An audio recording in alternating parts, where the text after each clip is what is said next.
לנו, לקוסמים, יש כוח על אמיתי. לא כזה של טריקים, של מגנטים או חוטים או דברים כאלה.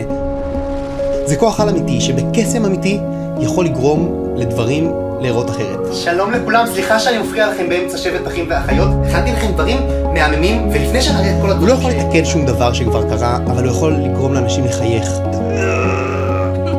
אתם בשידור חי בטלוויזיה, שידור חי. 1, 2, 3. או ליהנות, או לשמוח, או אפילו לרקוד.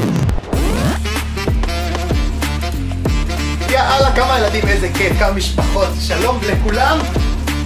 ואני כל כך בר מזל שאני יכול לעמוד בסטודיו שלי בראש העין. פתח תקווה, לידי, ליד הבית. אם תצא עכשיו, אתה יכול להגיע עוד לאולפן שלי. להסתכל על המצלמה ולדבר למאות ואלפי משפחות וילדים. ולגרום להם לחייך גם אם זה רק לחצי שעה או לשעה. 3, 2, 1.